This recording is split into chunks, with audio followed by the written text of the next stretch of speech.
Hola, buenos días. Buen día, profe. Buenos días. Buen ¿Están día, viendo profe. la pantalla? Sí, profe. Ok.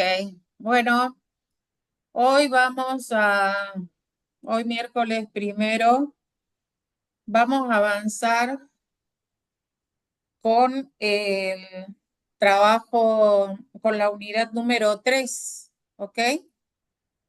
Y para ello es una unidad bastante densa. eh, Hemos confirmado, ahí ya me pidió uno de los compañeros y ya mandé a las profes para que suban lo que es el proyecto del programa con el que van a trabajar, vamos a trabajar en este cuatrimestre. Todavía lo tiene que aprobar el Consejo Directivo de la facultad, pero básicamente es el proyecto de programa. Ahí están todas las condiciones de regularidad y todo lo que ustedes quieren saber en la plataforma Tartagal, ¿sí? Bueno, hemos quedado que el control de lectura va a ser el día 27, lunes 27 va a ser el control de lectura que yo les había dicho. Em, y el parcial es el día miércoles 6 de mayo. ¿Sí? Tomen nota de eso también, que también va a estar cargado a la plataforma Tartagal. Em, bueno, el sistema de control de lectura es a través de plataforma, ¿no? Con con cámara abierta, cámara y micrófonos abiertos y nosotros haciendo el seguimiento remoto. Bueno, em, en el capítulo 3 vamos a avanzar sobre el tema, hemos dicho que el Estado, con la herramienta de la hacienda pública, con ese elemento administrativo, tenía que desarrollar procesos, sistemas, tenía que poner en marcha sistemas que le permitieran obtener elementos, herramientas y sobre todo información para la toma de decisiones. Para eso necesitaba sujetarse a la lógica de la administración que supone planificación, organización, ejecución y control. Y hemos visto que ese control en la clase anterior podía ser un control interno, que era ese proceso que se lleva a cabo dentro de la organización para alcanzar con un grado de seguridad razonable los objetivos de la organización, que son proveer información fiable, tener operaciones eficaces y eficientes, asegurarse el cumplimiento de las normas, ya que toda la actividad del Estado se rige por el principio de legalidad. Y obviamente el último punto que es la salvaguarda de los activos. Pero para que esto se logre, el control interno, ese proceso, nos decía que teníamos que tener muy claros cuáles eran los objetivos, porque eran parte del entorno de control que era la base de la pirámide. Y esa base de la pirámide exige que haya una buena etapa de planificación. Toda la actividad del Estado, toda la actividad del Estado requiere que haya una buena instancia de, una adecuada instancia de planificación. Planificación en un sentido amplio. Cierren por favor, cierren sus micrófonos.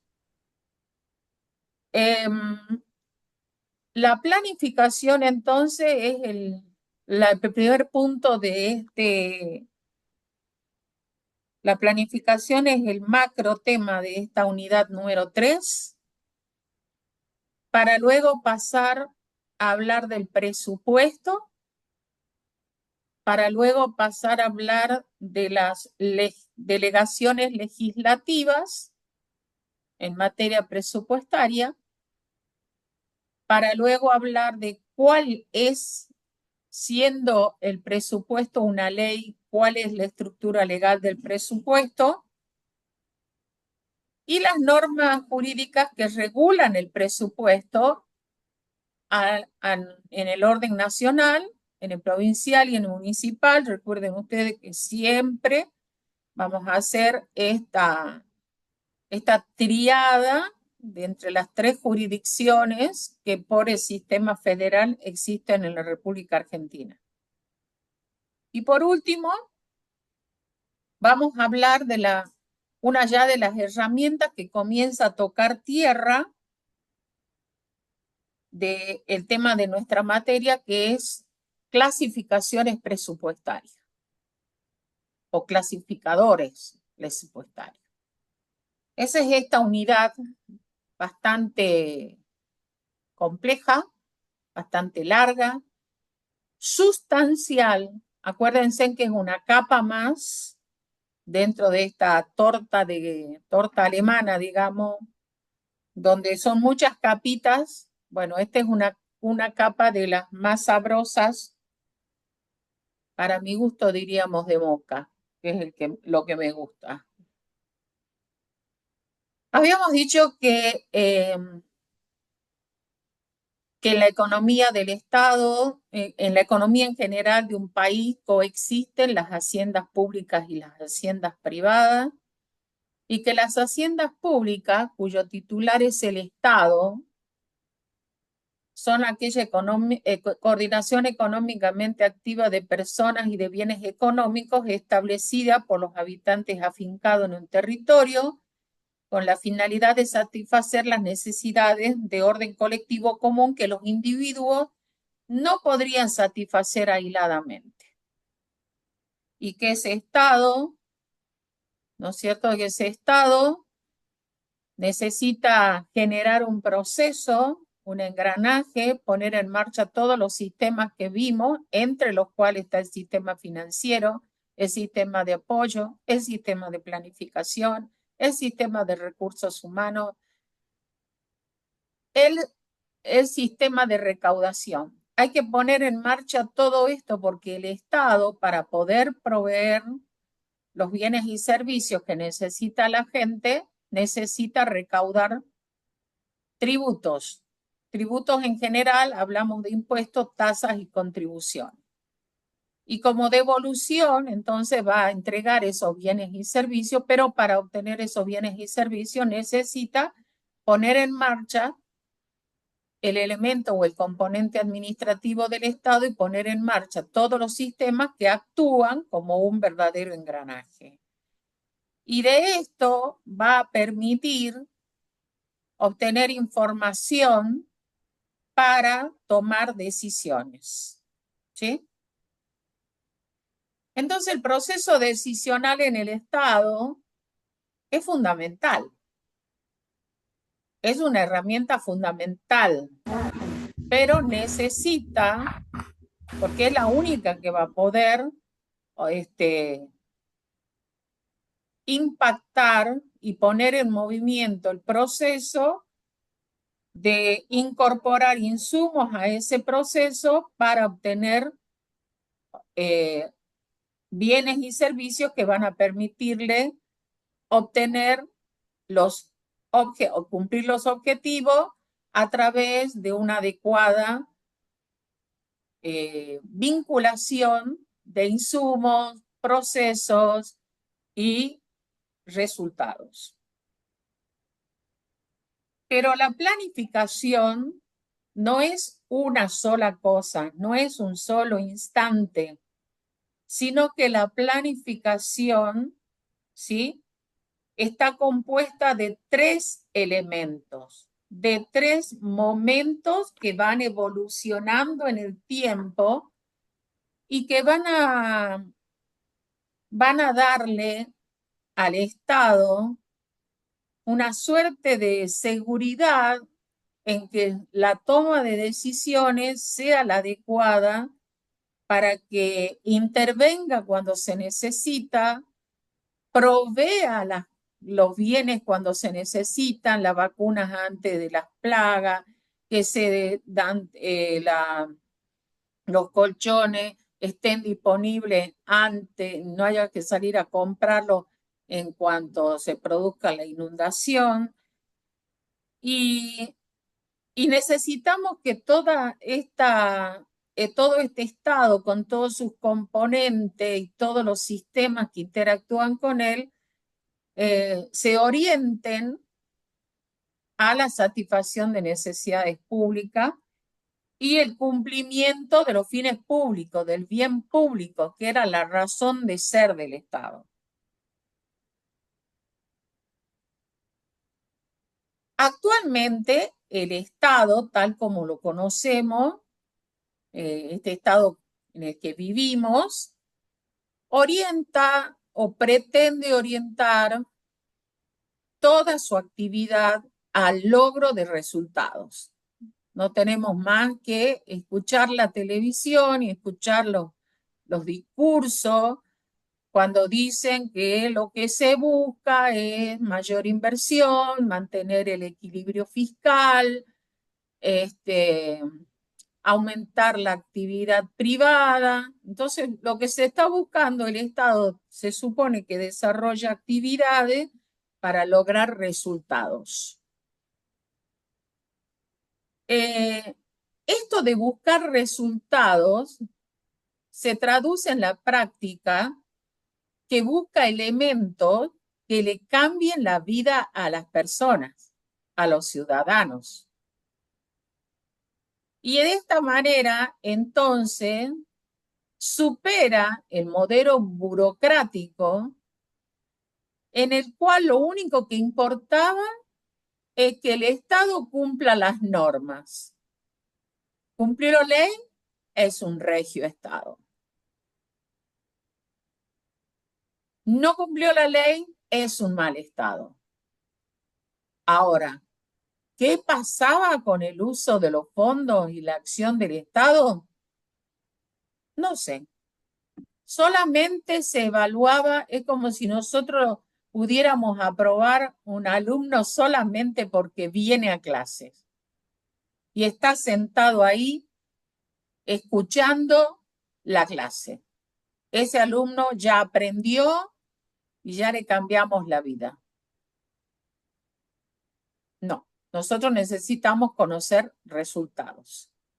Entonces, por eso decimos que el Estado contemporáneo va a generar toda esta actividad tendiente a obtener resultados, es decir, cambios en la vida de la gente.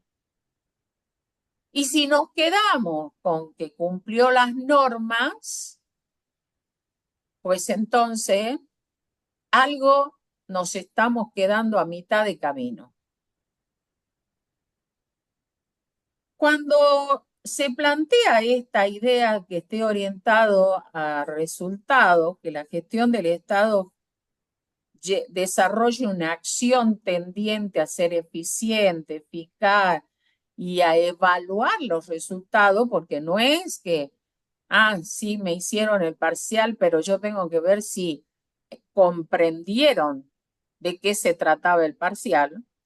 Necesito evaluarlo a los resultados. Entonces, nos trae la necesidad de incorporar otra expresión moderna a la actuación, otra expresión moderna a la actuación del Estado. Y esa es la del gerenciamiento. No es novedosa, es más o menos de hace unos 30 años.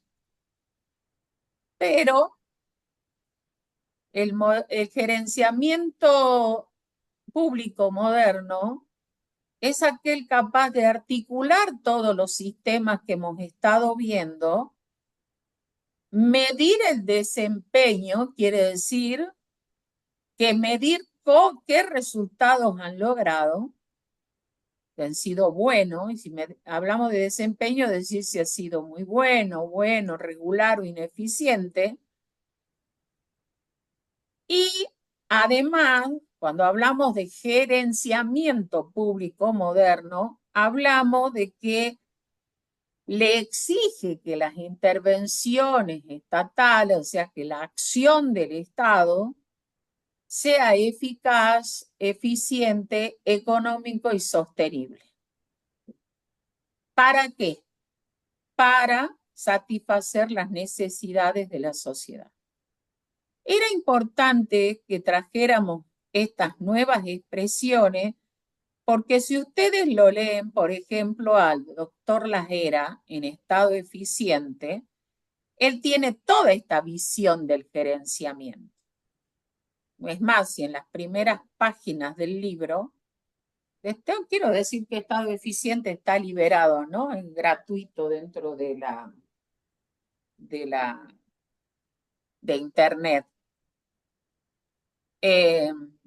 Estado Eficiente de las eras es de lo más moderno que podemos tener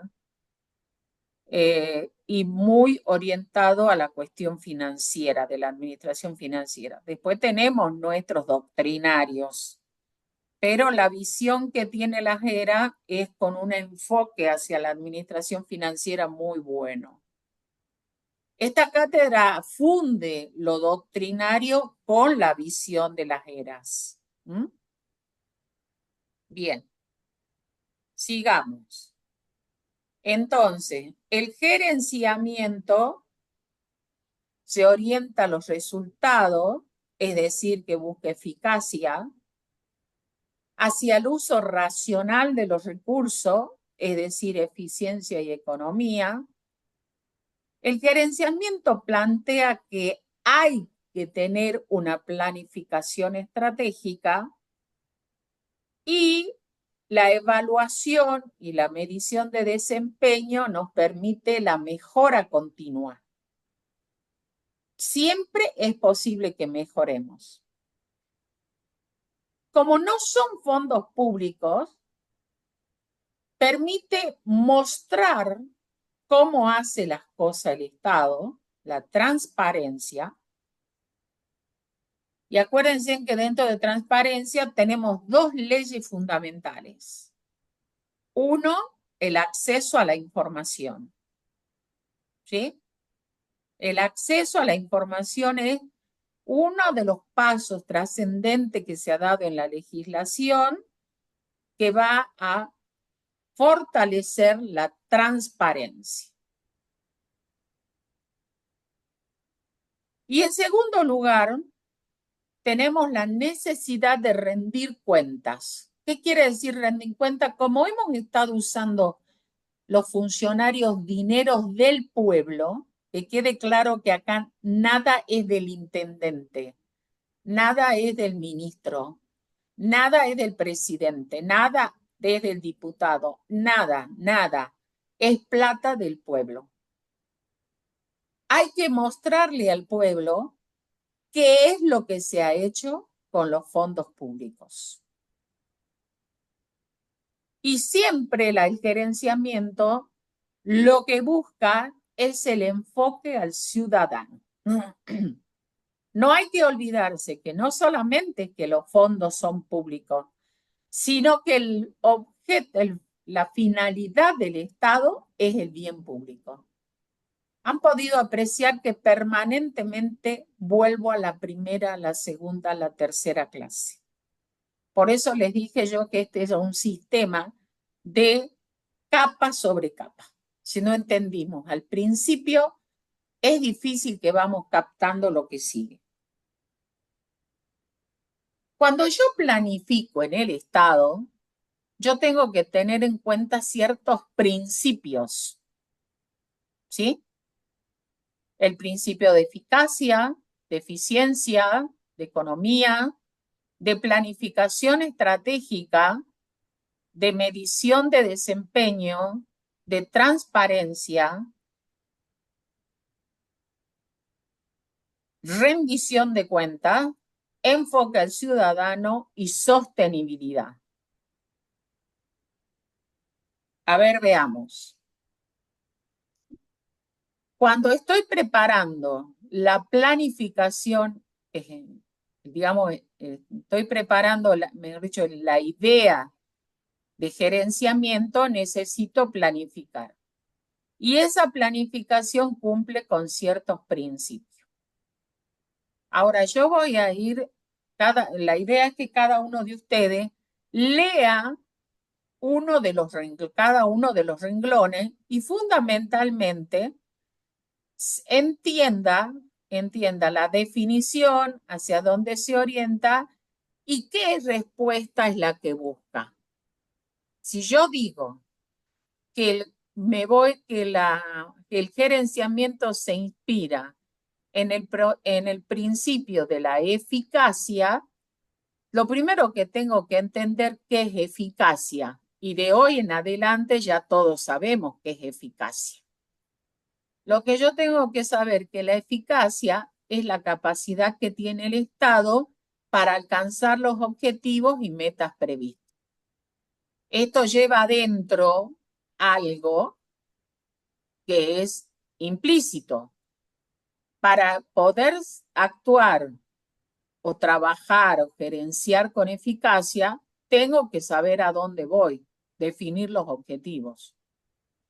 Y esos objetivos traducirlo en unidades físicas y unidades físicas que se puedan contar. Porque si no, después, ¿cómo las voy a evaluar? Lo que está procurando es ver resultados y lo que está analizando es si se logró lo que se quería lograr. ¿Se alcanzaron los objetivos? Y este principio de eficacia lo que hace entonces es darle ánimo, darle oxígeno, darle herramientas al gerenciamiento para que el Estado sea eficaz y el Estado logre alcanzar sus objetivos. El segundo principio es la eficiencia. ¿Qué es la eficiencia? La capacidad de lograr los objetivos utilizando la menor cantidad de recursos posible. O sea, atender la mayor cantidad de niños en las escuelas con la menor cantidad de maestros. Esto ustedes lo han podido ver porque en pos de la eficiencia existen aulas sobrecargadas, ¿sí? Comisiones en una universidad sobrecargadas, en las que un solo docente realmente no puede terminar de transmitir todo. Entonces, en pos de ser eficiente, de lograr mayor cantidad de alumnos que hayan cursado tal materia, se ponen menos docentes, porque es más barato. Bueno, pero ahí se olvidan de la eficacia que era la capacidad del Estado de alcanzar los objetivos. El objetivo es lograr eliminar el analfabetismo y lograr en los alumnos capacidad de entendimiento, discernimiento y desarrollo de problemas. El tercer elemento es la economía. ¿Qué es la economía? Es la capacidad que tiene el Estado de adquirir, de comprar y utilizar recursos al menor costo posible sin afectar la calidad. No es comprar el más barato, no dice el precio más bajo, dice el menor costo. El costo implica seguros, transporte, costo, eso es. No es precio, es costo. Costo es precio más otros componentes. Pero no es solamente tampoco el menor costo posible, sino que no debe afectarse la calidad. ¿Por qué? Porque estamos por ir a satisfacer necesidades públicas a partir de la utilización de los fondos de la misma sociedad. Esto nos obliga a poner todo el énfasis en el costo de los insumos y preguntarnos si se gastó lo necesario o se pagó de más. Y si se pagó de más, hay que entender qué quiere decir pagar de más. Eso es un control de gestión. Acá entra en juego nuestra primera herramienta, que es la planificación estratégica. ¿Qué es la planificación estratégica? Es un proceso de definición de objetivos, metas y cursos de acción en el mediano y largo plazo. ¿Qué es lo que busca? Poner en práctica una buena dirección y una anticipación para poder tomar buenas decisiones. ¿Hacia dónde vamos y cómo lo vamos a lograr? Eso es lo que logra la planificación estratégica. Quiere decir, si nosotros miramos el cuadro, que la planificación estratégica, que se va a vincular con los tres principios anteriores, porque dice, es el proceso de definición de objetivos.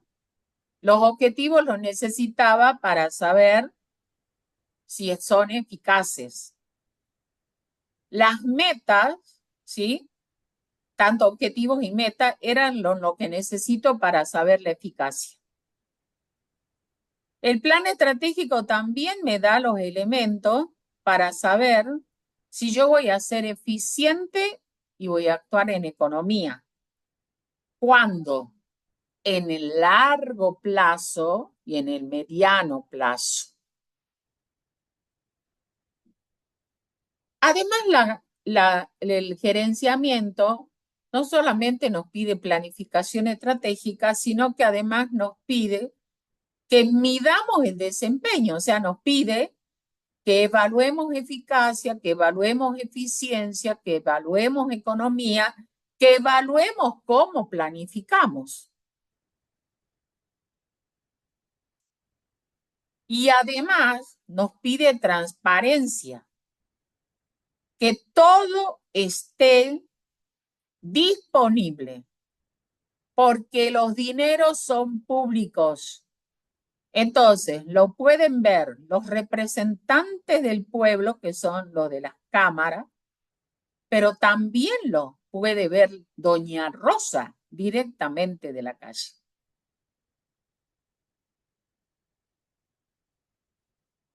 Y esto se encadena con el próximo principio, que es el de la rendición de cuentas, que es la obligación de los funcionarios de informar, justificar y responsabilizarse de su gestión. Porque si yo de la medición de desempeño concluyo que no se han establecido los objetivos, o que no se los ha establecido bien, o que no han sido eficientes, o que no han sido económicos, pues tendremos que ver quién es responsable del mal uso de los fondos públicos. Nunca olvidarnos del próximo principio. Los fondos son públicos, el fin del Estado es el bien común. El bien común se traduce en la producción de bienes y servicios para la satisfacción de las necesidades sociales. Si la actividad está orientada a mi propio bolsillo como funcionario, a mis propios intereses o a los de un grupo reducido de mi partido o un grupo empresario, el enfoque del ciudadano no se está cumpliendo. ¿Sí? Toda la orientación del Estado debe tener a la gente, al ciudadano, como foco, como principal objetivo. Y la sostenibilidad es que cuando yo defino políticas, de estas políticas pueden que ser tan consistentes que se mantengan a través del tiempo. Por ejemplo, lograr eliminar el analfabetismo, lograr eliminar el sarampión, lograr eliminar las personas que viven en ranchos que andan tapados con plástico. Eso es lo que tenemos que eliminar. ¿Eso se sostiene o es de un ratito? Que todos tengan un corso ideal. El corso de las maravillas, el corso de la felicidad. Esas son decisiones superfluas. ¿Sí?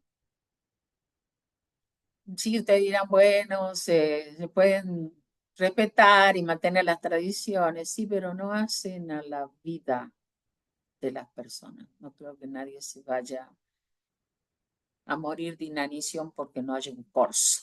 A eso digo, que a veces el Estado gasta cosas, define, para que no se vea, es lo que siempre se decía desde la época de Roma, ¿no? Pan y circo para que no se vea el desastre de la República. Eh, Hay que pensar en el futuro. No se puede vivir en el día a día. La sostenibilidad siempre habla de largo plazo. Y la idea es que la acción del Estado, a través de un adecuado gerenciamiento, pueda sostenerse en el tiempo. Por eso la pregunta a la que responde este punto es la del sostenimiento en el tiempo. Cuando hablamos de planificación, hablamos de las 3 P.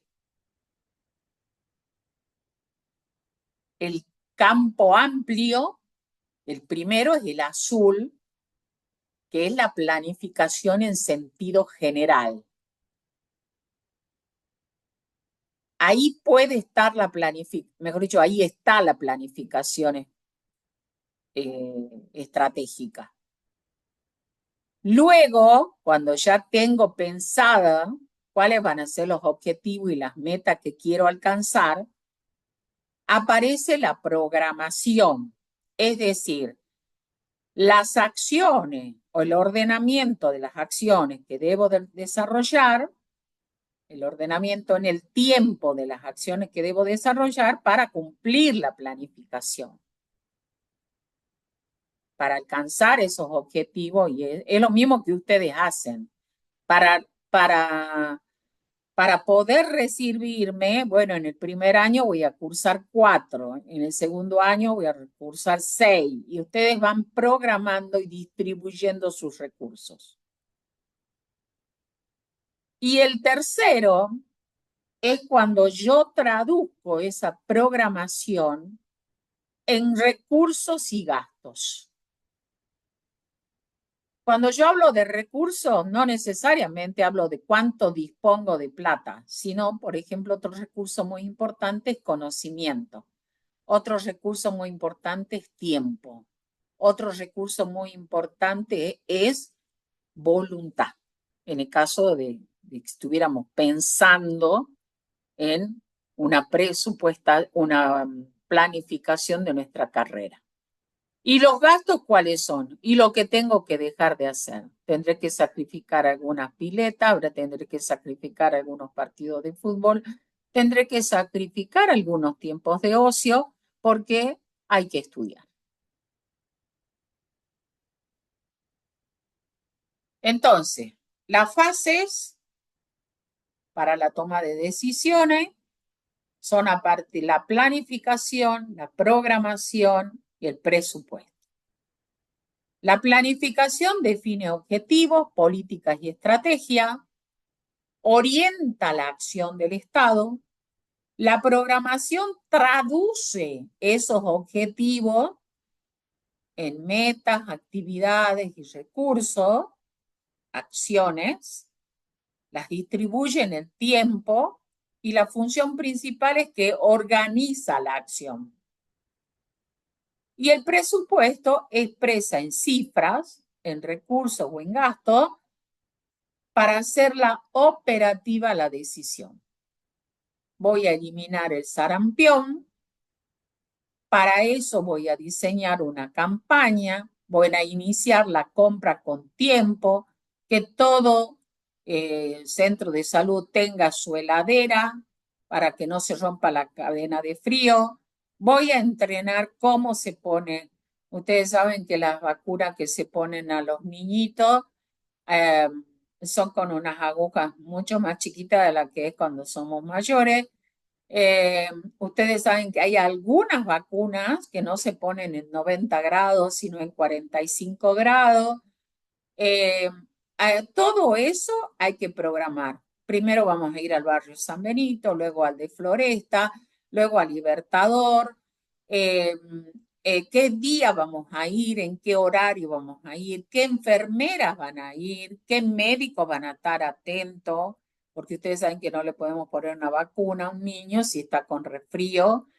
Se lo tenemos que poner a las embarazadas, cómo controlamos cuánto tiene de gestación. Todo eso se va y esto lo vamos a desarrollar durante el mes de abril, así que hay que distribuir y llegar a todos lados, porque lo que estamos tratando es ponerle una barrera al sarampión, que volvió a aparecer.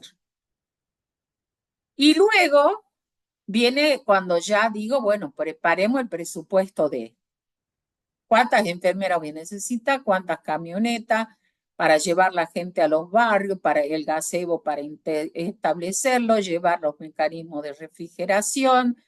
Eh, Tenemos que llevar también con quién nos va a dar los recursos. Tenemos que comprar las vacunas, tenemos que comprarlas, ver que no demoren, que el laboratorio nos la entregue en el tiempo justo para empezar la vacunación. Tenemos que tener las escuelas todas refaccionadas y con el pasto corto para el inicio de clase. Tenemos que tener jueces designados en los juzgados, secretarios, empleados para que se administre justicia, eh, etcétera, etcétera. Entonces, el presupuesto, al definir recursos y gastos, hace operativa la decisión. Entonces, a ver, si yo tuviera que unir con una flecha, la planificación responde a las características de A, B o C.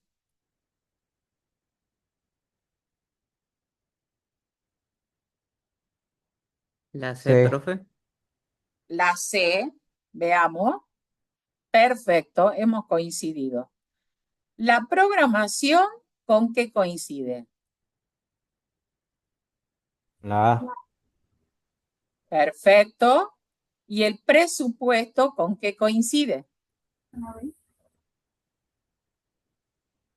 ¿Con qué coincide el presupuesto? Con la B. Con la B. Bien, sigamos. Supongamos que ahora que la política del Estado es la disminución de la deserción universitaria. Piensen, en la etapa de una planificación estratégica a 5 años, ¿cómo la podríamos escribir a esta política pública? En la programación a mediano plazo, ¿qué elementos podríamos organizar? ¿Con qué información deberíamos contar?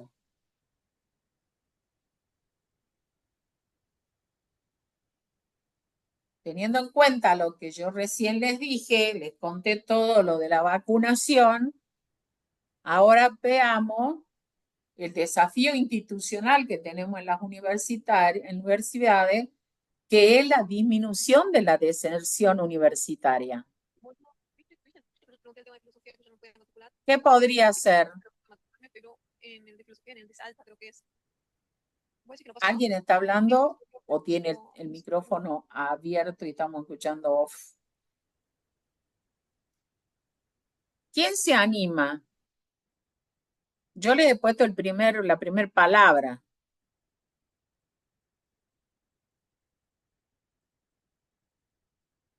Vamos, vamos. Está Rosarito, a ver. Julián, vamos. ¿Cómo podría ser esa planificación estratégica? ¿Reducir qué si lo que estoy buscando es la disminución de la deserción universitaria?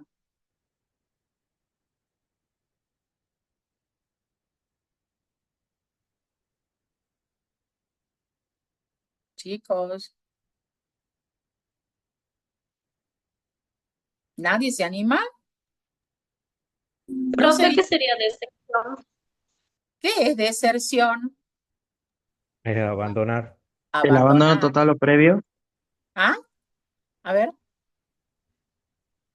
Sí, Sí, El, deserción es el eso. abandono total o previo de una actividad.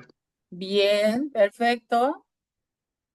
Entonces, la disminución de la deserción universitaria es eso, evitar que ustedes dejen. ¿Cómo hacemos para disminuir la cantidad de alumnos que abandonan la universidad? ¿Cómo hacemos? A ver, Salvador, Salvador Córdoba, ¿cómo será esto? Es algo que nos toca a nosotros. La idea es disminuir la deserción universitaria, el abandono de los alumnos a la universidad. Planificación estratégica de las clases con los horarios para los alumnos que trabajamos, por ejemplo. ¿A vos te parece que eso es planificación estratégica? ¿Qué opinan los demás?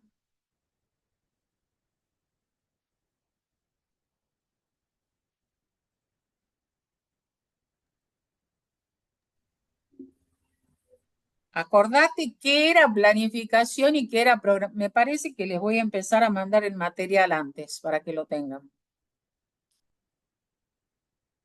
¿Qué era Ah, sí, planificar? como de las políticas. Claro. Ah, sí, sí, sí. Entonces, planificación no es, no desechamos el aporte del compañero. Lo vamos a dejar guardadito ahí porque seguro vamos a rescatarlo.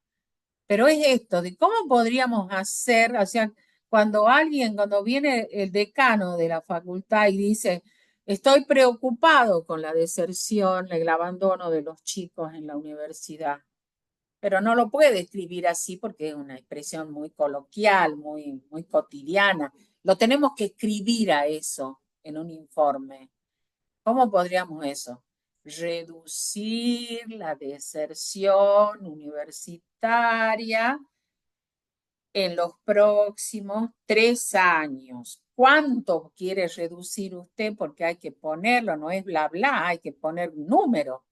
Y yo quisiera evitar que de los 100 alumnos que abandonan, recuperar o evitar que se vayan un 30%, un 40%, y bueno, y así voy el primer año un 30%, el segundo año me juego a evitar que se vaya el 40% y el último año puedo ajustar para lograr que no abandone el otro 30%, por ejemplo, ¿sí?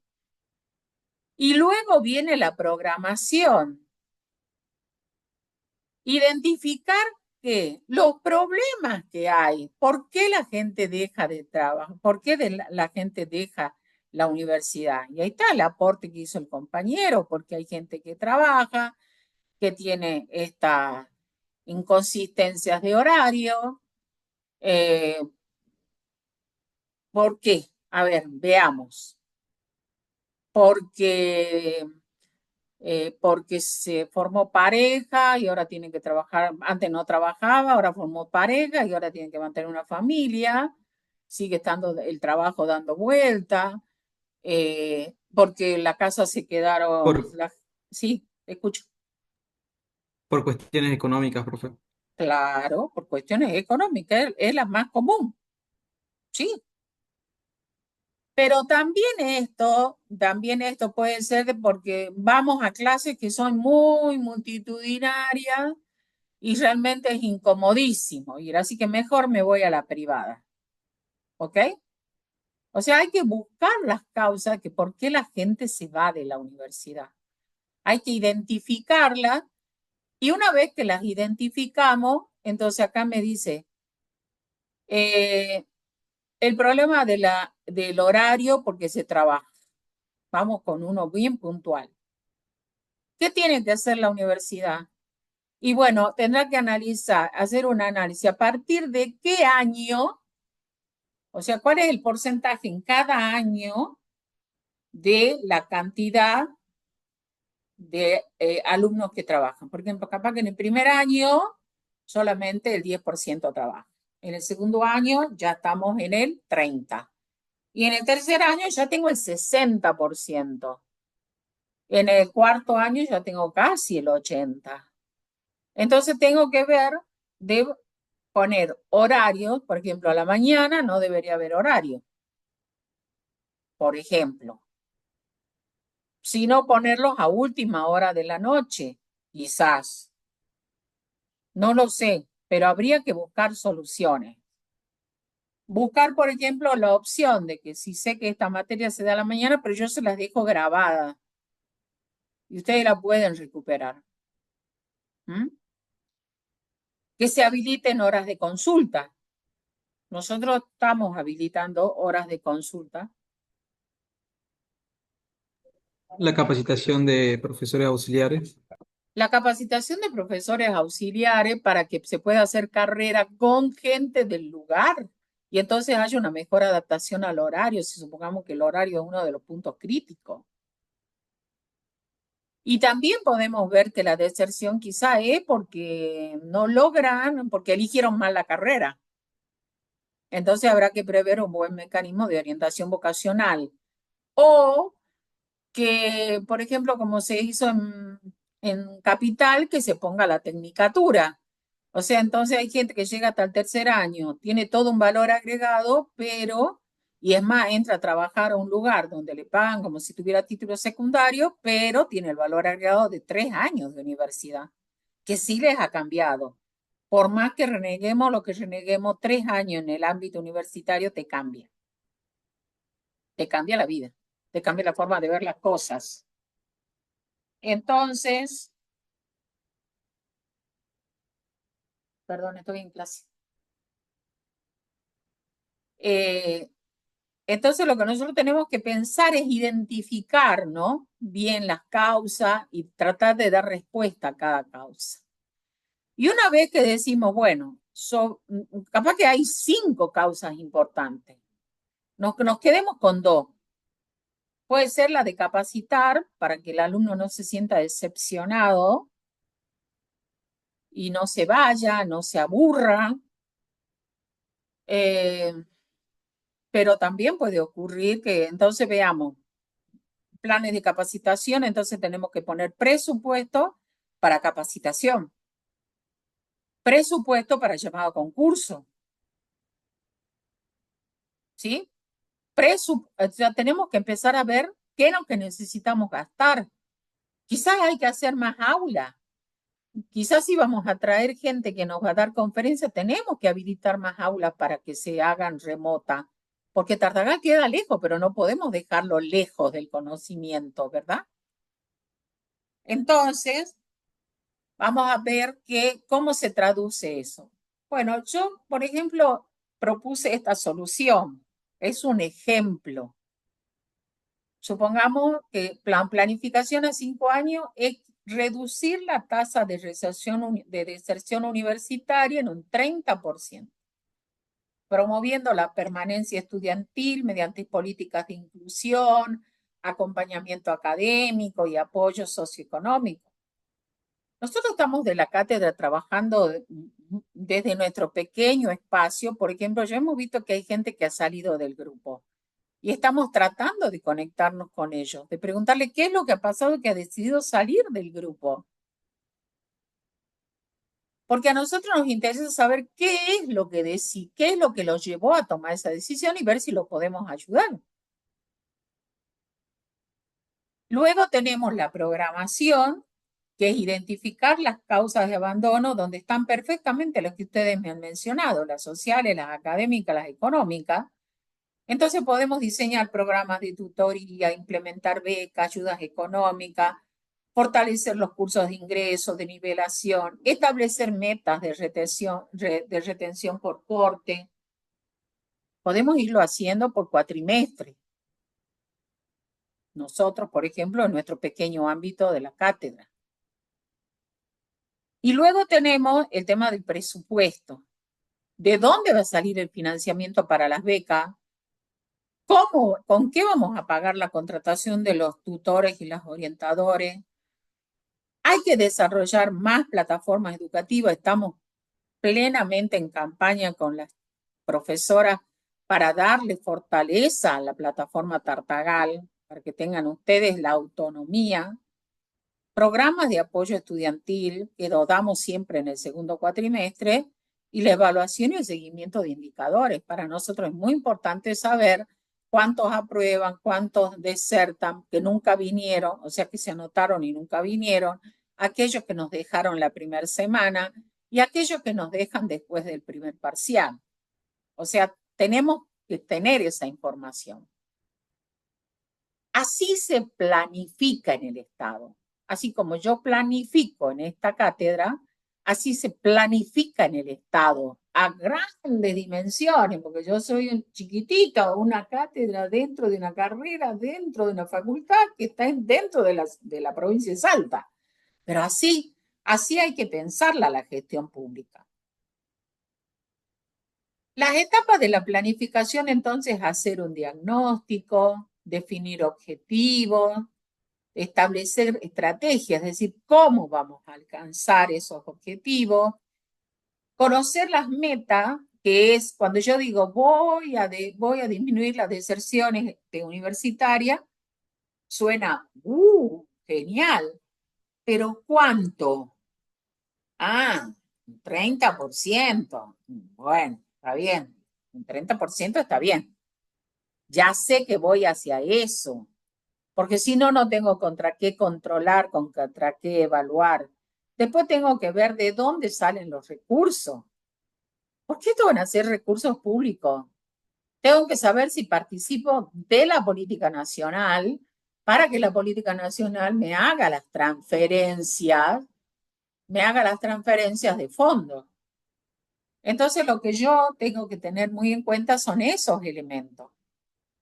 La programación de actividades, en el primer cuatrimestre damos la materia y en el segundo damos un repechaje, ¿sí? Ponerlo en marcha, ejecutar y luego evaluar cómo nos fue.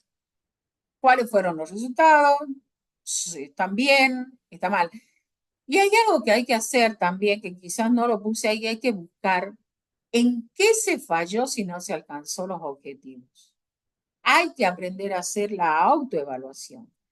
Cuando a ustedes les va mal en un parcial, ustedes no tienen que echar la culpa a quien hizo el parcial. Ustedes tienen que pensar, si me evaluaron y estamos partiendo de una relación de buena fe, que nosotros vamos a evaluar lo que dimos en la clase, porque queremos saber cuánto han entendido ustedes y evaluarlo, entonces ustedes tienen que preguntarse, ¿hay algo que yo no entendí y no pregunté? ¿Hay algo que yo no entendí porque no lo explicaron bien? ¿Hay algo que yo no supe porque no lo dieron?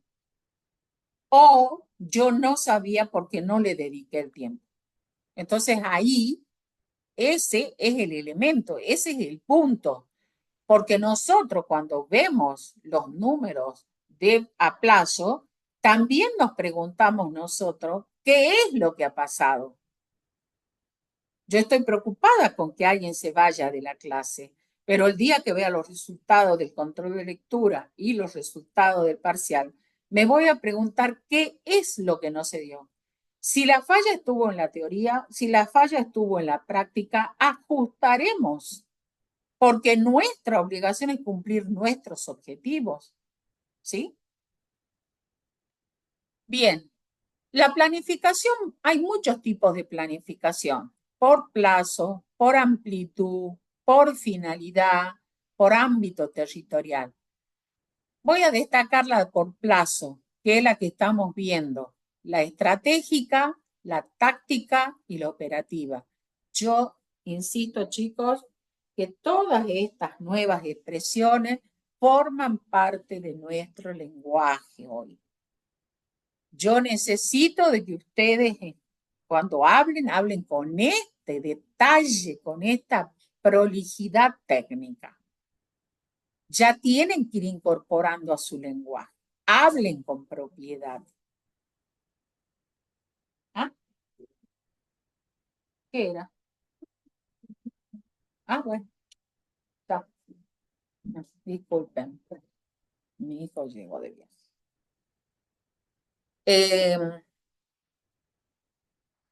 Y luego, lo que me interesa, que está la por amplitud, que es si es global, sectorial o institucional. La UNSA tiene su planificación institucional. Por finalidad, si vamos a cuestiones económicas, sociales o administrativas, o es por ámbito territorial, es la planificación nacional, la regional o la local. Nosotros en la UNSA estamos muy atentos a la planificación nacional porque impacta directamente en nuestra vida cotidiana. Pero también debemos decir que la UNSA últimamente, ¿qué es lo que está haciendo? Es trabajando a nivel regional, ¿sí? Y también está trabajando a nivel local. Entonces, por ejemplo, regional, a ver, un ejemplo, profe, por ejemplo, el doctorado en contabilidad, ¿sí? Que se está dando actualmente en la Facultad de Económicas en la UNSA, es un doctorado que se da en forma conjunta con todas las universidades del NOA. Claro, porque hay que llevar adelante un doctorado. Entonces se hacen alianzas estratégicas para tener un doctorado. Bien. La planificación estratégica dentro del Estado es un proceso. ¿Qué quiere decir un proceso? Son una secuencia de procedimientos. El proceso es una secuencia de procedimientos. Es un ordenamiento de objetivos. El ordenamiento de los objetivos y de las acciones en el tiempo para alcanzar esos objetivos, para crear ventajas competitivas y crear recursos para la organización, porque podemos dar cursos de apoyo en general de un mes, de 2 meses, una diplomatura y generar recursos para la universidad.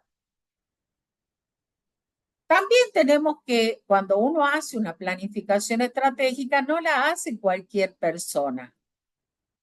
Cuando se piensa en una planificación estratégica, hay que capacitarse para lograr el pensamiento estratégico. Hay que capacitarse para lograr el pensamiento estratégico. ¿Sí? Porque nosotros tenemos que, el que va a preparar la planificación estratégica, tiene que tener las herramientas necesarias para que pueda identificar la situación actual, las vías que nos pueden llevar a la mejora e identificar hasta dónde podemos llegar. Y que en el camino, ustedes saben que siempre que está el futuro de por medio, no somos adivinos. O sea que hay que manejar los riesgos. Todo eso hay que incorporarlo a nuestro pensamiento. Por eso, para pensar en una buena planificación estratégica, tenemos que contar o ser capaces de desarrollar el pensamiento estratégico. Entonces, ¿qué es la planificación estratégica en el Estado? La planificación de la gestión estatal es un proceso clave para asegurar eficacia, eficiencia y sostenibilidad en la institución, permitiendo su adaptación a un entorno en constante evolución, ¿sí? Y evaluar el logro de los objetivos estratégicos. Miren la definición de planificación estratégica. Hemos usado todas las palabras nuevas. Por eso es que hay que incorporarlas a nuestro lenguaje. Es la gestión estatal, proceso clave, fundamental, esencial, para asegurar eficacia. ¿Qué era eficacia? ¿Alguien se acuerda? La El capacidad cumplimiento de de los cumplir con los objetivos. objetivos. Bien.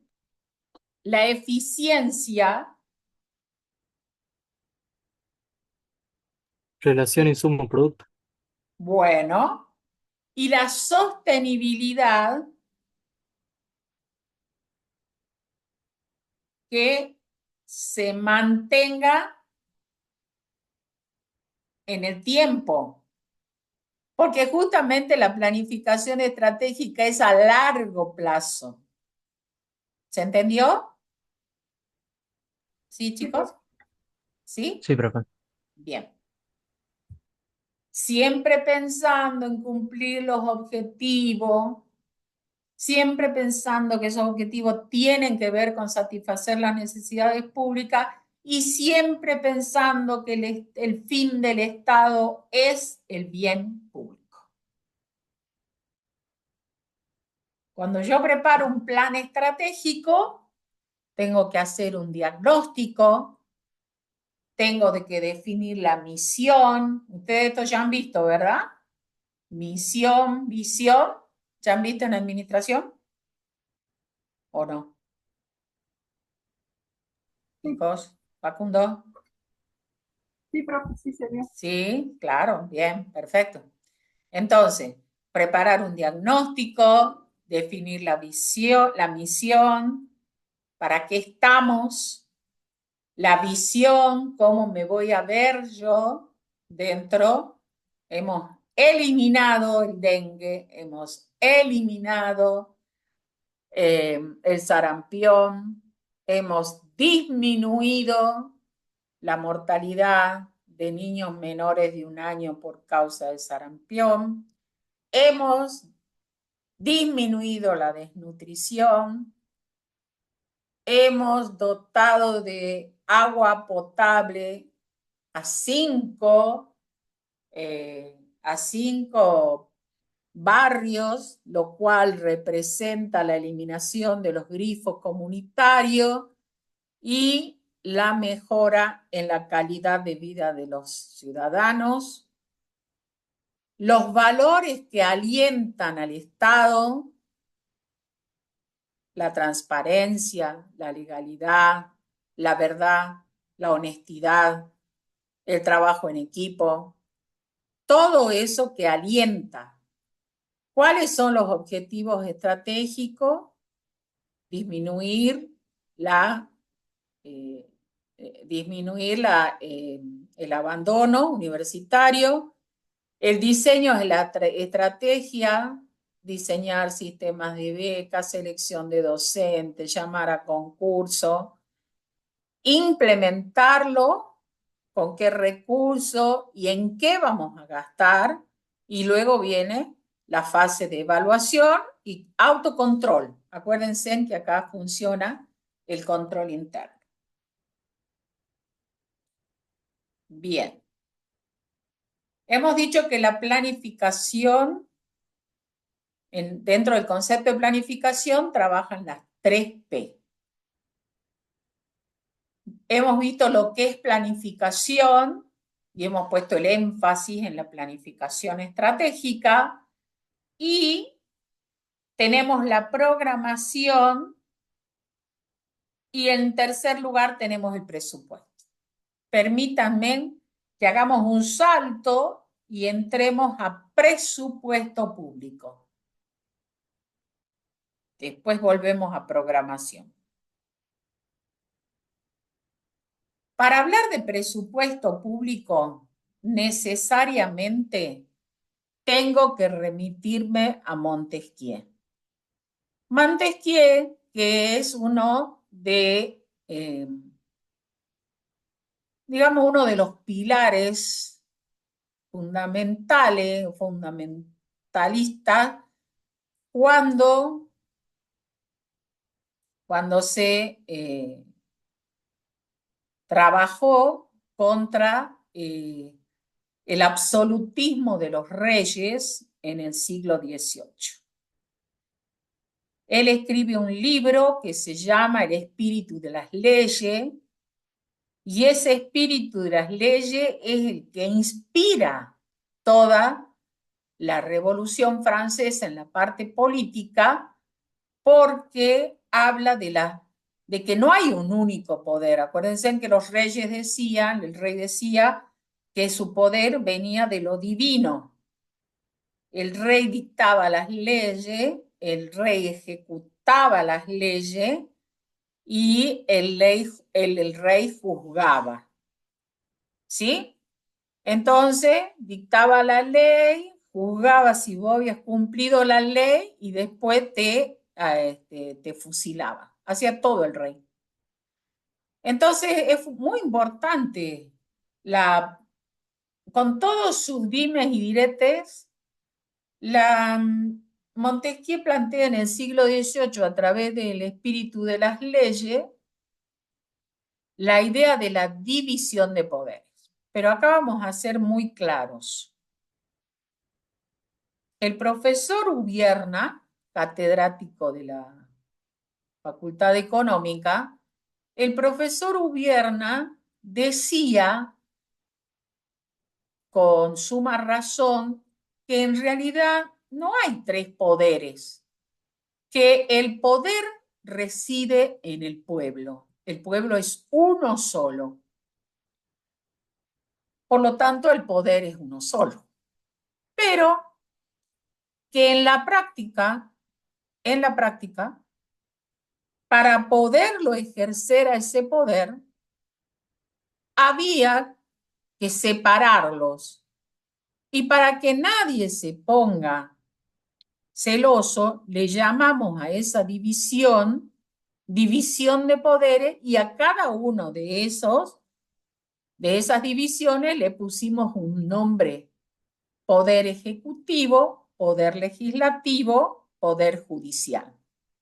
Estas son las imágenes de la Casa Rosada, donde está el Poder Ejecutivo Nacional, el Poder Legislativo o el Congreso y la Suprema Corte de Justicia, que es el Poder Judicial.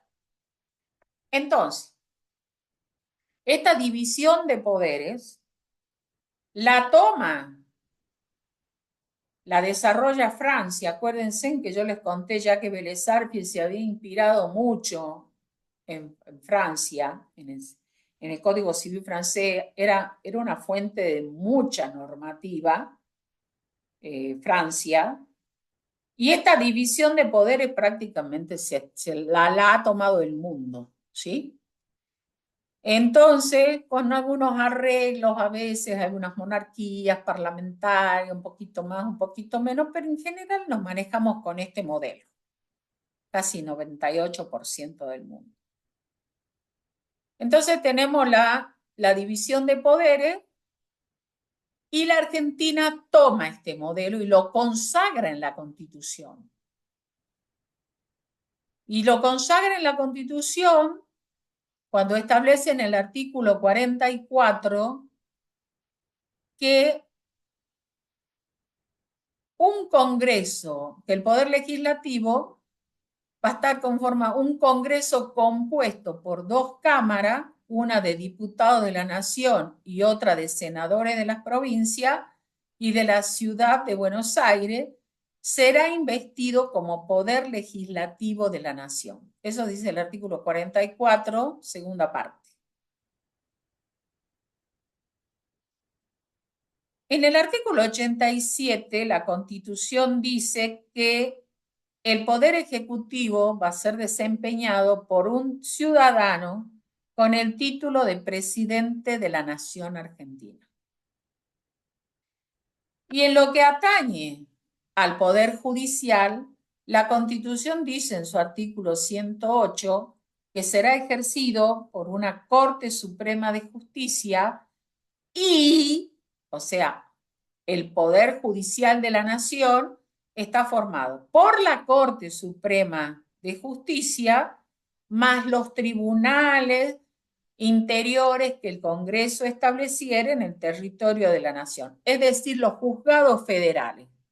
¿Ustedes tienen juzgado federal en Tartagal? ¿Saben de algo de eso o no? Acá en Capital sí tenemos. En Orán sí hay. Hay dos. En Tartagal, bueno, averigüen. Es bueno saber que hay un pedacito de la justicia nacional, si hay o no hay, dentro de mi municipio. Bien. Creo que nos había dicho que sí había, profe, porque estábamos cerca de la frontera la otra Bien. vez. Bueno, bien, ¿se acuerdan? Perfecto. Bueno, entonces tomamos esta división de poderes. Pero estos tres poderes, que le dimos el mismo nombre de poderes justamente para no evitar, mejor dicho, para evitar problemas, ¿cómo hacemos? Porque se supone que están a un mismo nivel, ¿no es cierto? Suponemos que estamos a un mismo nivel. Entonces, poder ejecutivo, poder legislativo, acá puse legislatura y es legislativo, y poder judicial. Bueno, ¿cómo hago para que estos tres poderes no se peleen entre sí? Porque de hecho los tres se llaman poderes, ¿no? Todos están a un mismo nivel. Ustedes van a ver que en el gráfico, que en el organigrama están al mismo nivel. Pero hay una tensión permanente. Algunos quieren ser el máximo poder. Entonces, ¿qué es lo que hay que hacer? Hay que lograr un equilibrio. Y el equilibrio se va a lograr como esta imagen de este balancín de frenos y contrapesos. Todos tienen el mismo peso. Todos tienen el mismo peso y si alguien quisiera moverse para generar un movimiento en los otros poderes, entonces las normas legales le han puesto frenos. Le han puesto frenos para que no se muevan y habiten en equilibrio, trabajando independientemente, porque son poderes independientes, pero como son poderes del Estado y el Estado tiene objetivos, entonces lo que hay que hacer es lograr una actividad coordinada. El poder legislativo dicta las leyes y autoriza para que el poder ejecutivo pueda ejercer sus acciones y esta relación es controlada por el Poder Judicial. Pero a su vez, entre ellos se controlan. ¿Sí? ¿Se entendió? Hay tres poderes, tienen el mismo nivel, el mismo peso, los tres se llaman poder, poder ejecutivo, poder legislativo y poder judicial, ¿sí? para que no se rompa el equilibrio en la república, esta es la explicación de por qué somos una república, no porque somos democráticos, no es lo mismo democracia que república, sino para mantener este equilibrio en este balancín, cada uno tiene su propio peso específico, su propio peso. Pero para que nadie se mueva de lo que le corresponde, existe un sistema de frenos. El Poder Ejecutivo no puede legislar ni puede inmiscuirse en el Poder Judicial. Y el Poder Legislativo no puede meterse a ejecutar ni meterse en el Poder Judicial. Por eso siempre en estos días se ha estado hablando de la independencia de los poderes. Pero no actúan sueltos y yo voy por acá y vos vas por acá, sino que actúan en forma coordinada. Entonces, hay una distribución de funciones, pero así como al Poder Legislativo le corresponde la función legislativa y controlar si el presupuesto, y acá entró en escena el presupuesto, se ha cumplido. O sea, autorizar el presupuesto, aprobar el presupuesto y después verificar si se ha cumplido. ¿Y el presupuesto qué es? Es una aprobación que le da el Poder Legislativo para que ejecute el Poder Ejecutivo, que es el jefe de la administración pública, ¿sí? Y que tiene que controlarse a sí mismo. Tiene que controlar que aplicar correctamente, primero recaudar los fondos conforme a la normativa, luego aplicarlos conforme a la normativa y después mostrar lo que ha hecho con los fondos públicos y lo tiene que mostrar al Poder Legislativo. Con esto estoy mostrando que el Poder Legislativo y el Poder Ejecutivo tienen una fluida relación. El Poder Legislativo no solo dicta normas, sino que le dicta la norma más importante, que es la ley del presupuesto, en que le autoriza a gastar. Y después le controla cómo gastó. ¿A través de qué? A través de la rendición de cuenta, a través de un instrumento llamado cuenta de inversión o cuenta general del ejercicio. Mientras tanto, el Poder Ejecutivo recibe la aprobación del presupuesto, que es una autorización a gastar, recauda, gasta, prepara la rendición de cuentas, esto recaudé, esto pagué, cumplí con la normativa y ejecuté de acuerdo a la economía, la eficiencia y la eficacia, ¿sí? ¿Y qué es lo que hace? Lo que hace es le rinde cuenta, prepara la rendición de cuenta y se la envía al Poder Legislativo. ¿Y el Poder Judicial? ¿Qué hacen estas? El Poder Judicial lo controla al Poder Legislativo haciendo un control de la constitucionalidad de las leyes. Hace poco hemos tenido el caso de la ley de contrato de trabajo. ¿Sí? La ley de trabajo que fue aprobada por las mayorías dentro de la legislatura. ¿Y qué hizo la CGT? ¿Qué hizo la CGT? Chicos, ¿qué hizo la CGT?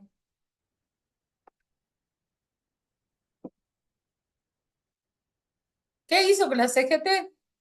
Respecto de la ley que está aprobada en el Congreso, la nueva ley de trabajo.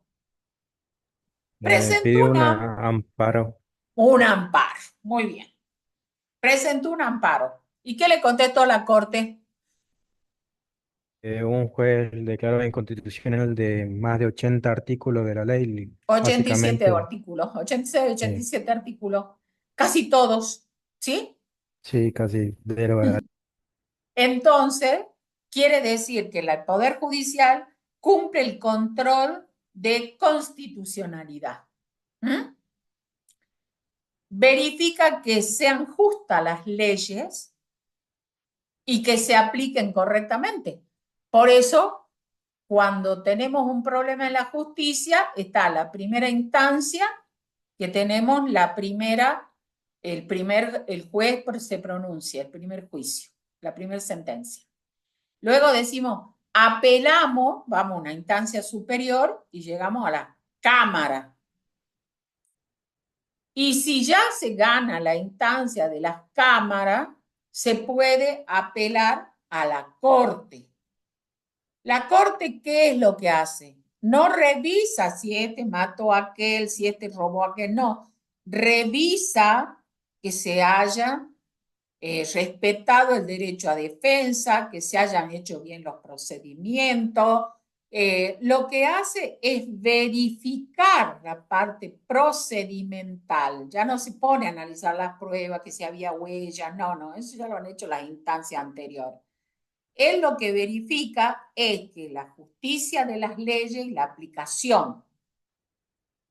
Bien, ¿qué ha pasado con la ley de financiamiento universitario? ¿Llegó a la corte o no? Esto nos afecta a nosotros, chicos.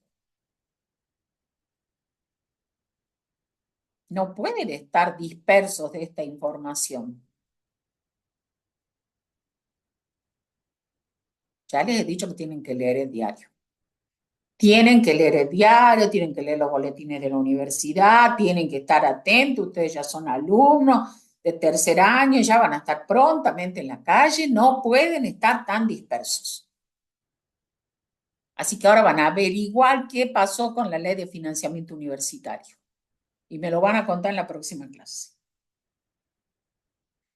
Entonces, no solamente el Poder Judicial, vamos a ver, va a verificar que cuando el Poder Ejecutivo desarrolle políticas públicas, no vaya a estar cercenando derechos de los ciudadanos.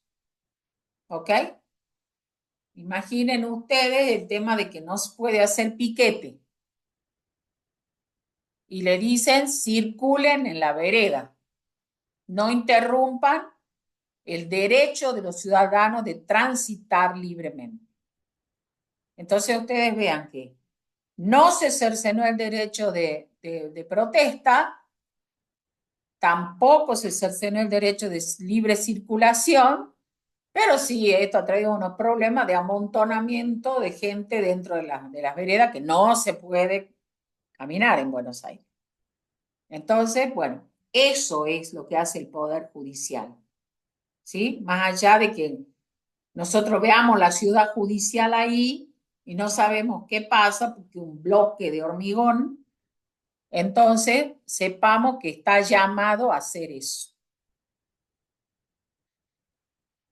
Yo dije que el principal elemento que maneja el poder legislativo dicta las leyes y dicta las leyes más importantes, que es la ley de presupuesto, que es una autoridad por el cual el poder legislativo le autoriza al poder ejecutivo a gastar. El presupuesto es una autorización para que el poder ejecutivo gaste, pero gaste como dice el poder legislativo, no como dice el gobernador, el presidente, el intendente. No, como dice el Congreso, la legislatura y el Consejo Deliberante. Ahora, si es medio callado el Consejo Deliberante, la legislatura o el Congreso, bueno, ese es otro problema. Pero lo cierto es que el presupuesto es una de las principales razones de ser del Poder Legislativo. ¿Por qué? Porque ahí están los representantes del pueblo. El pueblo es el que tiene el poder. El pueblo es el que aporta los recursos Entonces se supone que los representantes del pueblo conocen las necesidades del pueblo y van a autorizar un presupuesto, le van a autorizar al Poder Ejecutivo a gastar en lo que necesita el pueblo. Y luego va a revisar la rendición de cuenta que prepara el Poder Ejecutivo de cómo gastó, si cumplió el presupuesto. Entonces, el presupuesto con la rendición de cuenta a cargo del Poder Legislativo son dos caras de la misma moneda. ¿Qué es? Entonces tratemos de entender qué es el presupuesto. El Estado tiene que satisfacer las necesidades públicas y tiene el poder de imperio de exigirle a los particulares que aporten recursos, que siempre son escasos. Para esto, el Estado tiene que preparar, si tiene que satisfacer las necesidades públicas, tiene que preparar un plan de gobierno. Ese plan de gobierno se materializa en un documento que se llama presupuesto. Y ese presupuesto tiene dos partes importantes. Una que se refiere a los recursos y otra que se refiere a los gastos. ¿Cómo vamos hasta ahí? ¿Estamos bien? Bien, profe. Bien, profe. ¿Sí? Así como se dice que todos los caminos conducen a Roma, todas las actividades de la administración financiera del Estado conducen al presupuesto. Todas, todas. En el presupuesto está la recaudación, está el gasto y está la inversión. ¿Está? El presupuesto es transversal a la acción del Estado. Lo traspasa al Estado en toda su actuación. Todo pasa, todo conduce al presupuesto. No podemos hablar del Estado sin pensar en el presupuesto, porque es esencial a la actividad financiera del Estado. ¿Quiénes son los actores que intervienen en esta película del presupuesto? Básicamente, el poder legislativo y el poder ejecutivo. Y eventualmente va a poder actuar, como recién les contaba, el poder judicial. Pero los principales son el poder legislativo y el poder ejecutivo. Todo lo que digo respecto del presupuesto es válido a nivel nacional, provincial o municipal. Totalmente válido. ¿Cuál es la intención de este tramo de la clase? Es que ustedes entiendan que el presupuesto puede ser visto de distintas aristas, de distintas, digamos, de distintas ópticas. Igual cuando ustedes sacan una foto con el celular y se ponen de un lugar a la izquierda, otro lado a la derecha, desde abajo, en perspectiva, bueno, el presupuesto también se lo puede estudiar desde distintas perspectivas. El presupuesto es una herramienta tan importante que marca el plan de gobierno que tiene que ser elaborado siguiendo algunos principios, porque es un elemento fundamental. tiene que ser preparado según principios presupuestarios. Y es un elemento, es un plan de gobierno que es, según la Constitución, elaborado por el Poder Legislativo. Y cuando digo que es elaborado por el Poder Legislativo, estoy diciendo por el Congreso, por la legislatura, por el Consejo Deliberante. ¿Sí? Bien. Por eso es que hay excepciones. Quiere decir, el Poder Legislativo es el encargado de todo lo relativo al presupuesto, de su aprobación y modificación. Pero hay ciertas modificaciones que son más domésticas y que para evitar el trámite dentro del Congreso pueden dar lugar a que el Poder Legislativo en la ley le diga, usted Poder Ejecutivo puede hacer estos cambios en el presupuesto, pero estos y nada más que estos. ¿Ok? Por eso es que hablamos de las delegaciones legislativas. Al ser el presupuesto un plan de gobierno que es transversal a toda la actividad del Estado, responde a una estructura legal. El presupuesto es una ley que tiene una estructura legal. Y una estructura legal que más o menos en un 90% se mantiene de una ley a otra. O sea que si nosotros vemos el presupuesto del 2000, el presupuesto del 2010, del 25 o del 26 que vamos a analizar, más o menos coinciden en un 90-93% la estructura. Pequeñísimos cambios. Bien, tanto a nivel nacional, provincial y municipal. Ahora, la información que tiene que ir dentro del presupuesto tiene que ser, si van a existir principios que van a regular cómo elaborarlo, vamos a ver que van a tener una suerte de plan de cuentas, digamos. Si lo queremos para que llegue a su cabecita, vamos a tener, el Estado va a tener un plan de cuentas. Pero ese plan de cuentas va a recibir el nombre de clasificadores presupuestarios.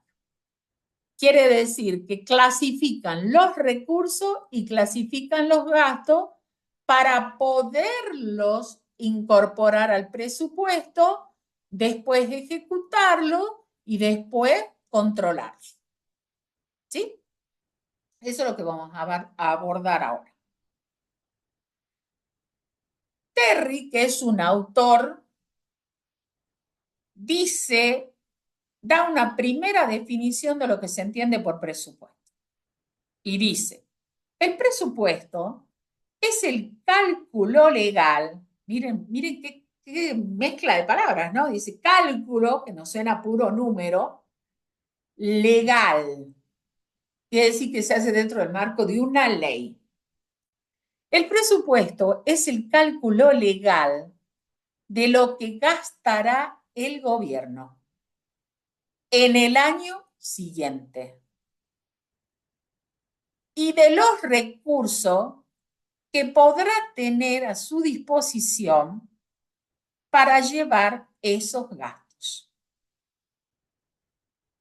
El presupuesto es un cálculo legal, quiere decir que se hace en el ámbito del poder legislativo de lo que se va a gastar cuando el próximo año, quiere decir que lo tengo que hacer de manera anticipada, ¿sí?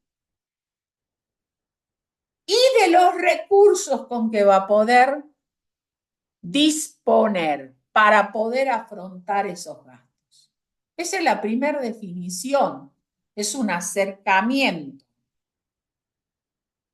un cálculo.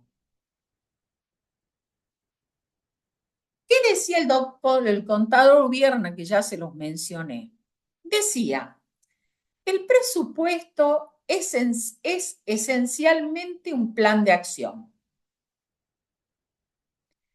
Es un mandato de hacer que el pueblo, por medio de su representante, dispone que realice el poder a los fines de gobernar. La comunidad en su camino al bien común. El presupuesto es esencialmente, dice Ubierna, un plan de acción. ¿Qué hacemos? Es un plan de acción. Es un mandato de hacer. Grábense esto, el presupuesto es un mandato de hacer. Que el pueblo, a través de los representantes, dispone que realice el poder a los fines de gobernar la comunidad en el camino hacia el bien común. Todos los conceptos que hemos aprendido los ha sintetizado Ubierna. Ubierna es un poco en todo lo que él escribe, también pueden buscar todo el material de Ubierna, todo el material que maneja toda la doctrina que ha escrito Ubierna es primero que tiene un fuerte condimento humanista, ¿no? Pero además él es muy explicativo. Ahora veamos, ¿qué dice la cátedra? ¿Cuál es la definición que sostiene la cátedra? Si nosotros le preguntamos a ustedes, ¿qué es el presupuesto? Y ustedes me contestan, ¿qué es lo que dice Terry? No está mal. ¿Qué es lo que dice Ubierna? Pero a mí me dicen, según Terry, tal cosa. Según Ubierna, tal cosa. Ahora, ¿qué dice la cátedra? Dice, el presupuesto constituye una institución republicana y una ley especial donde se prevén los ingresos a recaudar y los gastos a realizar, al mismo tiempo que se autoriza la recaudación de dichos recursos y la realización de los gastos durante un periodo determinado. Por esa razón, amalgaman dos funciones importantes: la previsión y la autorización. Ahora voy a desmenuzar esta definición. El presupuesto constituye, ¿qué quiere decir? Que no es algo que ya existía, sino es que es algo que nace. ¿A partir de cuándo? De la República. ¿Por qué? Porque entran en juego los tres poderes. Por eso se dice que es una institución republicana. Es una ley, pero no cualquier ley. Es una ley especial, donde se prevén, previsión, los ingresos a recaudar, donde se estiman los ingresos a recaudar y se autorizan los gastos. Ven que son dos verbos distintos. Se estiman los recursos y se autoriza a gastar. ¿En qué gastar? En un periodo determinado. ¿Qué quiere decir esto? En un periodo determinado, ¿por qué no dice como dice Ubierna que dice un año? Porque vamos a ver que nuestra Constitución plantea la posibilidad de que los presupuestos sean plurianuales, como he visto en muchos municipios de presupuestos plurianuales. Me parece que en embarcación vi eso, en Mosconi, en embarcación seguro, y en Mosconi creo que también. Por esa razón, reúnen los dos elementos. Yo les dije, el presupuesto tiene dos sistemas, y se los vengo diciendo desde la clase anterior. Desde aquella imagen que les puse que dije que traje de la Sindicatura de la Nación. El presupuesto, el sistema de presupuesto habla de recursos y de gastos. Los recursos es una estimación, porque no tenemos certeza de cuántos ciudadanos van a pagar. Y la autorización a gastar. Leamos de nuevo. Es una institución republicana. Es una ley especial donde se prevén los ingresos a recaudar y los gastos a realizar. Autoriza la recaudación de esos recursos y la realización de los gastos. Y amalgama la función de previsión y de autorización.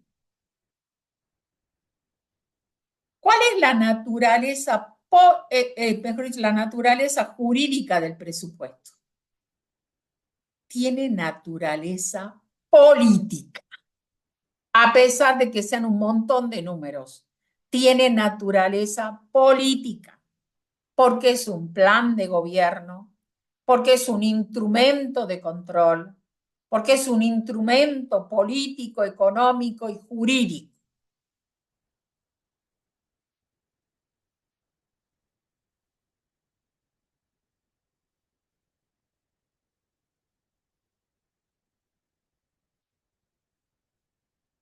¿Cuáles son las proyecciones? ¿De dónde puedo sacarle foto y analizarlo al presupuesto? Puedo considerarlo como un instituto político, institucional de gobierno y control de la hacienda. 2. Puedo considerarlo un instrumento de política económica y herramienta básica de gestión.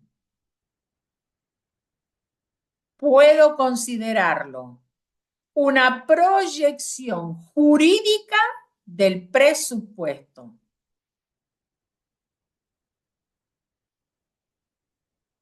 Y puedo analizarlo, o sea, desde una proyección jurídica del presupuesto, y puedo considerarlo como un instrumento socioadministrativo y contable.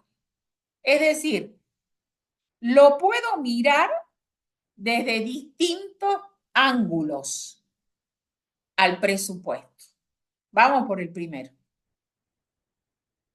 Puede ser un instituto político institucional y de control de la hacienda pública. ¿Por qué? Porque la función de gobernar implica adoptar un programa de acción del Estado para un periodo dado, la formulación de una política global y políticas específicas para llevar adelante dicho programa, la dirección de actividades y la materialización de las políticas y el seguimiento y la evaluación de su cumplimiento. Es un instituto político institucional y de control. Es uno de los instrumentos más importantes para poder gobernar. El presupuesto es uno de los instrumentos más importantes para poder gobernar, porque es un instituto político institucional y de control de la hacienda pública. ¿Por qué de control? ¿Por qué de control? Primero porque va a ejercer un control preventivo. Sí, ¿se acuerdan el preventivo? Antes que se comience a ejecutar las actividades, entonces un control preventivo es en el momento de aprobarlo. En el Poder Legislativo, el presupuesto es una herramienta de control preventivo. ¿Por qué? Porque establece los límites conceptuales. ¿En qué se va a gastar? Y cualitativo. ¿Cuánto se va a gastar? En personal vamos a gastar 1 millón de pesos. En gastos de insumo vamos a gastar 300.000 pesos. En servicio vamos a gastar 800.000 pesos. Vamos a transferir a la escuela 100.000 pesos. Vamos a tomar préstamos por 500.000 pesos. Es decir, el presupuesto es una herramienta de control preventivo. ¿Sí? Es preventivo. Porque hace una previsión de las erogaciones. El presupuesto indica en qué se va a gastar, en maquinaria, en contratos, en qué se va a gastar y cuánto se va a gastar para cumplir, para obtener los productos, los bienes y los servicios necesarios para satisfacer las necesidades del pueblo. ¿Qué permite controlar? Permite controlar si la previsión de los gastos son los que se corresponden con las necesidades públicas. Mientras estoy ejecutando el presupuesto, tengo que ver si lo que estoy por comprar estaba autorizado, estaba en el presupuesto. ¿Y cuánto podía gastar en eso? Y el pasado es porque cuando ya terminó el periodo del presupuesto, puedo controlar lo que se había autorizado en el presupuesto, se había previsto en el presupuesto, con lo que realmente se ejecutó. Por eso se dice que es de control. Sirve como herramienta de gobierno y de control. La proyección jurídica es porque el presupuesto se aprueba por una ley, por un acto legislativo, por una ley, y es una ley especial. ¿Saben por qué es una ley especial? Una ley que tiene su propio mecanismo. El proyecto de presupuesto se inicia en la Cámara de Diputados. El presupuesto no puede iniciarse en la Cámara de Senadores. La Constitución dice que tiene que iniciarse en la Cámara de Diputados. El presupuesto es un mandato de hacer. Es una autorización a gastar. Y fija atribuciones y responsabilidades. Por eso tiene una proyección jurídica el presupuesto. Es un instrumento de ordenamiento y de planificación. Fija la composición, el nivel de qué es lo que va a producir el Estado, qué bienes y servicios va a producir el Estado para satisfacer las necesidades públicas. Va a permitir la idea de cómo se va a redistribuir los ingresos. Y esto tiene que ver si se van a dar subsidios, ayuda económica, becas, qué es lo que va a hacerse. Establecer los recursos que el Estado necesita para la economía. Acuérdense que se refiere al sector público, que es una parte de la economía total. Va a mostrar los efectos los efectos de ejecutar los recursos y los gastos, tanto en el nivel micro como en el nivel macroeconómico. Algunas veces, en algunos modelos de Estado, puede establecer precios. Por ejemplo, los precios máximos, los precios cuidados. Puede contribuir al pleno empleo y al crecimiento. Todo va a depender del tipo de modelo de Estado. Acuérdense, el modelo gendarme, el modelo socialista, el modelo subsidiado y el modelo de bienestar. Es un instrumento social, administrativo y contable. Primero, porque permite planificar y administrar servicios. Permite elegir el nivel de la sociedad hacia donde se va y a través de los clasificadores presupuestarios unifica, primeramente, él como Estado, como ley, unifica los recursos y los gastos. Pero, más los clasificadores presupuestarios, permite mostrar estados contables que nos permiten evaluar la situación contable financiera del Estado. Entonces, el presupuesto tiene un peso macroeconómico, impacta en la microeconomía también. Tiene un impacto en el crecimiento de la economía y en el desarrollo social. Estimula la acumulación de capital físico y la inversión en capital humano, porque cada vez se exige mayor participación privada en la economía. El presupuesto también tiene un evidente impacto en la economía y en el desarrollo en su conjunto, y también tiene peso en el aspecto microeconómico, porque por ejemplo, con el pago de los planes sociales, genera un pequeño movimiento de bastantes millones de pesos en la microeconomía de los almacenes donde se puede gastar. Y de los servicios que se pueden prestar.